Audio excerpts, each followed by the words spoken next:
How's it going, everybody? Welcome to our podcast, Take Pride in Our Body. Today is number 3, and the topic is how to stay motivated. I'm happy that you guys are here again.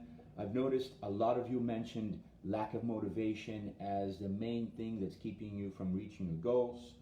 So I decided to join you today to talk about motivation and how to stay motivated through any sort of difficulty, be it the pandemic, be it that the gyms are closed, be it that you just don't like working out, whatever it is that you see blocking your motivation, there is a way around it, and that's what we're going to talk about today. Frank Reader is watching. How's it going, Frank? Glad that you could join in. Feel free to type in questions or comments and just say hi. I want to start today's topic of motivation by talking about our habits of wanting things right now, just that instant gratification, and that is number one thing that gets in the way with motivation. Is we're just hardwired to always want something right now.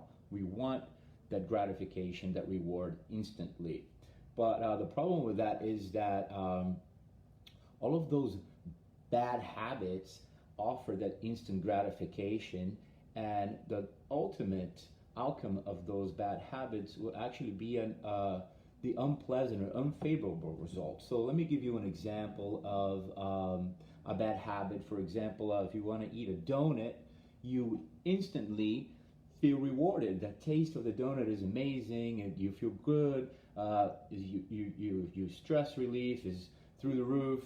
But the ultimate reward of eating that donut is unfavorable. You get fat, you get unhealthy, you may have health problems. So you don't like the way you look in the mirror. So you see how those bad habits can stick really easily because the immediate reward is favorable, but the ultimate reward is unfavorable. So knowing how to delay gratification is key in keeping motivated and getting your goals.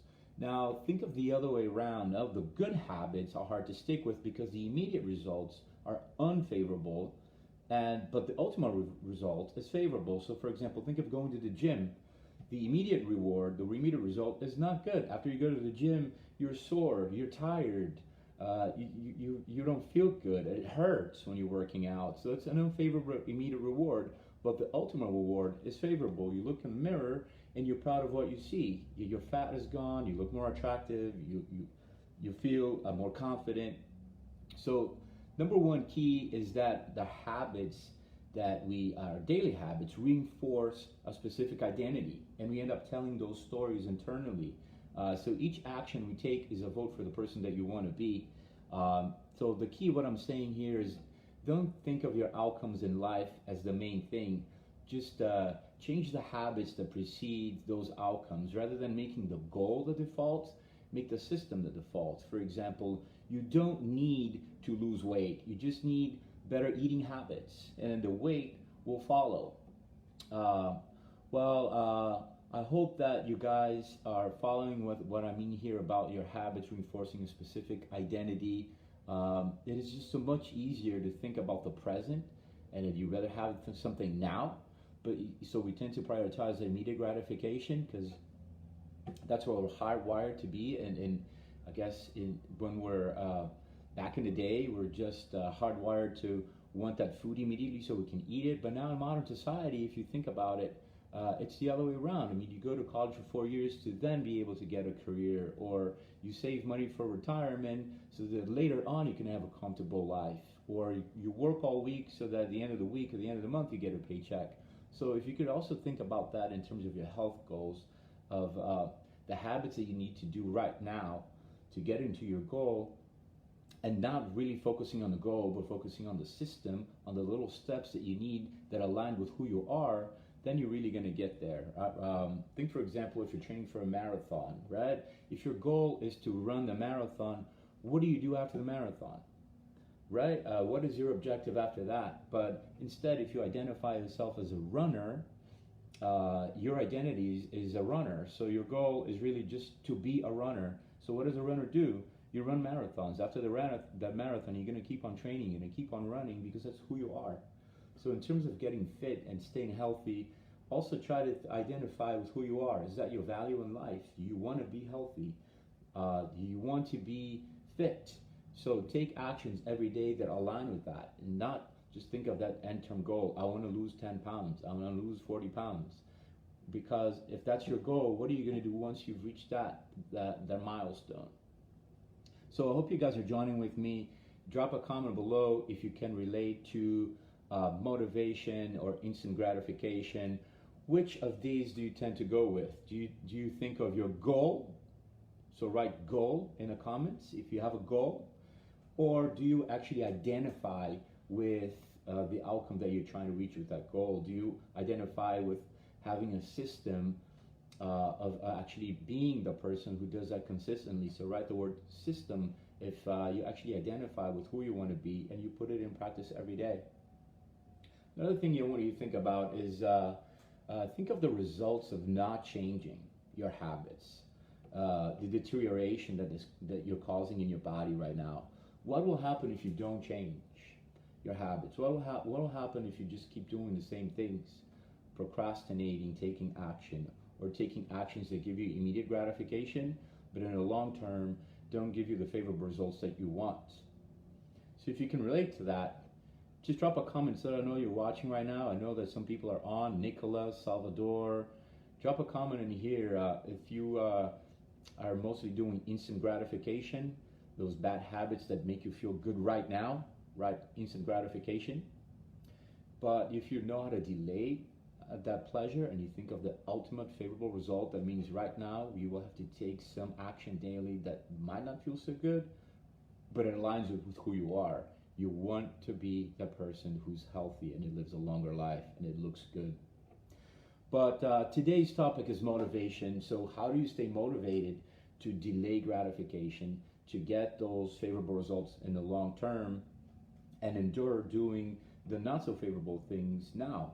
I wanted to talk to you about an interesting study that I've read about regarding motivation. It was conducted in school in 1998, and the teacher gave her students an exam that was really, really challenging with really difficult questions, and gave them the test. And once they got the results back, she told all of the students that they did great. So each one of them were told that they did amazing, that they did better than everybody else, regardless of the results. So what turns out is that she separated the group into two groups of 50 students each. There were 100 students in the study. So 50 students were told that they did great because they were super smart. And then the other 50% of the students were told that they did great because they studied really hard. The next week, she gave the same 100 students another test with really challenging questions again. And it turns out that those students who were told that they did well because they were smart spent less time taking the exam and were told that the exam was not really enjoyable. Now, the group of students that actually were told that they did well because they worked hard were the ones that actually spent more time working on the questions and that also reported enjoying the process more and more and more. Well, needless to say that those students also who worked hard and who were told to work hard actually worked harder and did better at the exam. So what does the result of that research tell us? It tells us a concept about a concept that's called locus of control, which is basically the degree in which we believe we have control over our actions and the result of our actions. So in other words, the students that were told they were smart believed that they did well on the test just because they were born like that. They had no control over it. They were just born super smart. So their motivation was external. You can control how you're born. Now, the students that were told that they worked really hard displayed what was called the internal locus of motivation or locus of control, meaning they took responsibility for their actions, and because they could control how much work they put in, they did put in more effort, and then consequently they did better. It wasn't really a result of the circumstances. They actually took action and made it happen. So I know that a lot of people are probably thinking, there are things that I cannot control, but there are also a lot of things that you can control. I'm going to give you another example of motivate, how we can use motivation, or the idea of internal locus of control for motivation. Just to make it clear, I talked to somebody that works in sales. He was a sales manager, and he trained tons and tons of people to do door-to-door sales. So needless to say that knocking on doors every day, people are faced with a huge number of rejection every day before they're even considered for a sale. So that's a high turnover job, and people gave up really, really quickly. They were just not motivated to keep trying when they faced rejection so much. So the one single question that this manager asked whenever somebody came up to him and said they had a bad day, they didn't make any sales, is he was able to develop a system or a keen eye on who would actually succeed in sales and who was worth training by asking just one simple question. And so whenever they're confronted with the first bad day, a day with no sales, he would ask them, why do you think you made no sales today? And if they responded that they didn't make any sales because of the weather, it was a rainy day, or because the neighborhood, it was a poor neighborhood, or because it was a weekend, or because the economy was bad, he instantly knew that those people would not last on his team because they had an external locus of control. They believed that the reasons that they couldn't make any sale was because of factors outside of their control. Now, the true reason why is that they didn't get those results is not because they couldn't control any of those factors. It's because they basically spent less time knocking on doors, which was the ultimate real reason why they were making any sales. So as you see, they were blaming external factors, not their own lack of effort, or not their own hard work that they were putting in. Well, the same has been my experience as a trainer and as a nutrition coach over and over again. The people who blame external factors, such as genetics, like, oh, I was born like this, or all of my family is overweight, or my whole family's thin, or the people who blamed lack of time, or who blamed lack of support from their partners, they were the ones who got the worst results than the ones who took responsibility for their own actions and actually put in the work. So I'd like to ask you guys who are watching right now, do you believe you have an internal locus of control, or do you have an external locus of control? Type in the word in the comment, internal or external. Do you believe that you really have a reason to keep on trying because your actions can actually make a difference in getting the results that you want? Or do you actually believe that there's no point in trying? Why are you going to keep trying if the world is all against you? There are so many things that you can't control that there's no point in trying, so you just end up quitting. So my idea for you is, what do you list all of the reasons that you put down as for your lack of motivation, or for the reasons why you're not getting the results that you want? Write them down on a piece of paper. Which of these can you control, and which of these can you not control? The more things on your list that are under your control will just show you that you have that internal motivation, and so focus on those. You can control a lot of the things. You just have to put in the daily actions that I mentioned before, which may not give you that immediate gratification that you want, but in the long term will give you the favorable results. If you keep blaming these external factors that are outside of your control, then you're just making excuses, and you're really not giving yourself any reasons to try. So how do you adopt an internal locus of control to be motivated all the time? Well, the best way is to find problems in your life and solve them. So I'll give you an example to make it really clear. Let's say that you're somebody who has a struggle falling asleep. So, sorry, I just had an interruption here in my live. My apologies. Um, so, if you're somebody who has trouble falling asleep, let's suppose that you do your research, you take action, and you find out that you can get, if you get more sunlight in the morning, if you only stay in bed when you're sleeping, you only use your bed for sleeping, and you install a blue light filter on your phone, and you found those three things will significantly improve the quality of your sleep and make you sleep faster. So let's suppose you do all these three things, you take action, you take responsibility, and then you actually get the results. You find out that you can fall asleep 15 minutes before. And what you need to do is say to yourself, well, this is all because of the changes that I made. This is because of the effort that I put in that I'm able to sleep better. So take time to celebrate your wins. It's that simple. Just say it's all because of me. Build up that belief that you are in control of your destiny, that you have that internal locus of control, and you'll never have issues with motivation again. So if you're still with me and you want to keep working on your internal locus of control, take responsibility, take action, an action that is aligned with who you are, who you want to be, not with that end goal.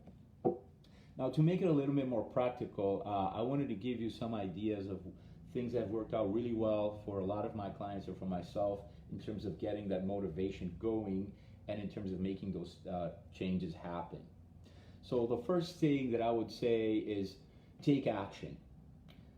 Make it as simple as possible. Take an easy daily 5-minute action that you can do every day and that is directly linked to your goal, and just do that. So that 5-minute action could be, if you just want to be more active, it could be deciding to take a walk around your block every day. It's just a 5-minute action. If you want to eat better, then decide your 5-minute action is going to be making a shopping list with the foods that are healthy, or taking 5 minutes of your day to prepare food for your following meal, or just doing 5-minute body weight exercises at home. How are you going to stick to that? How are you going to set yourself up for success so you can build up in your wins and reward yourself and do more of those healthy things and not those unhealthy things? Make time. There will never be enough time for you to do things. But everybody has 24 hours in a day. We're all the same. We all have the same number of hours. How is it that some people can get things done and then we can't? So could it be because they're making time for themselves? Are you making yourself a priority right now? Are you your number one priority? Are you blocking time for yourself every day, even if it's only 5 minutes to get closer to your goal? Set your goals. First of all, know who you want to be. Have an identity that you can relate to, and then list out the simple actions that you need to take in order to be that person, to exercise, to eat healthy, whatever your goal is, and then break it down into small actions that you can easily do every day. On a scale of 1 to 10, they will be a 9 or a 10, and you can totally do them.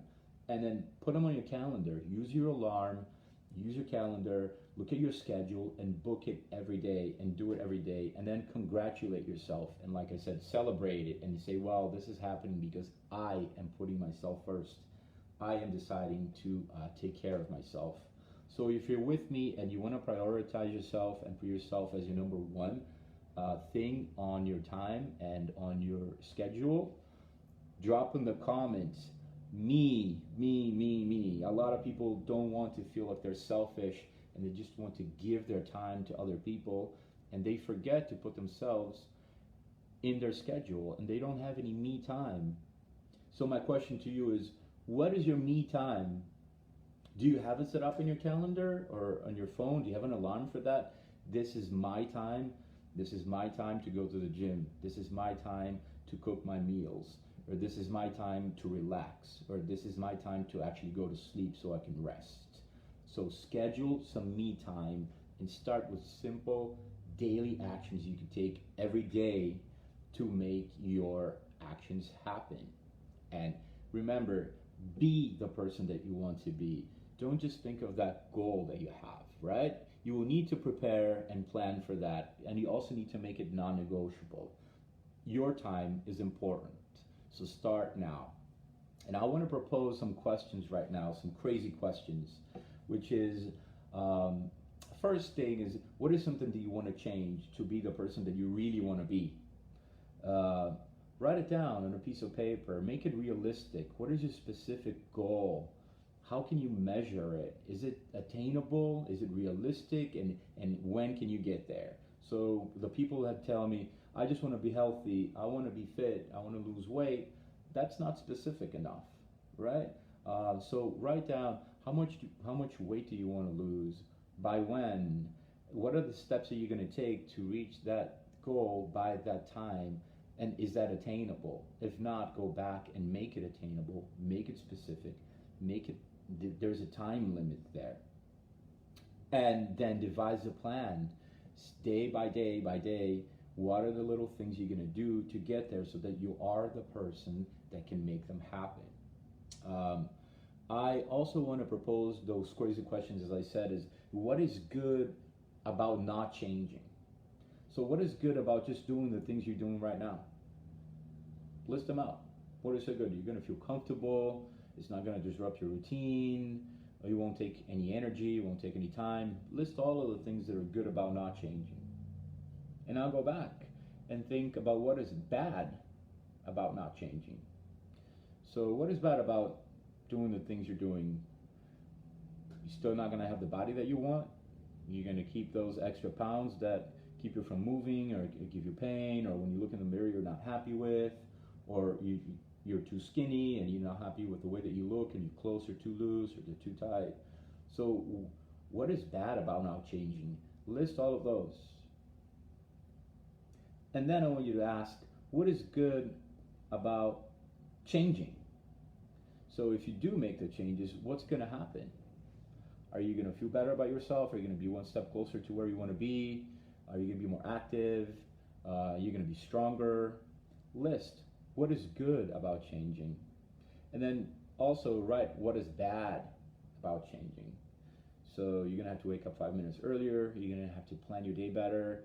But if you ask yourself those questions and list them all out, I think you come out with a pretty clear idea of what it is that you need to do and what are you going to get in the long term. So I wanted to thank you guys for joining me in this live today. Hopefully you took something out of it. Comment below if you are ready to make some changes. What is it that you want to change this week? What change do you want to make this week so that you can get to your goal, so that you can feel better about yourself, and so that you can make a plan that you can follow? If you don't want to do this alone, reach out to me. I would love to be able to help you to reach your goals and to devise a plan that works for you, that is totally doable. I hope you have a great day. I'll see you next week. Bye-bye.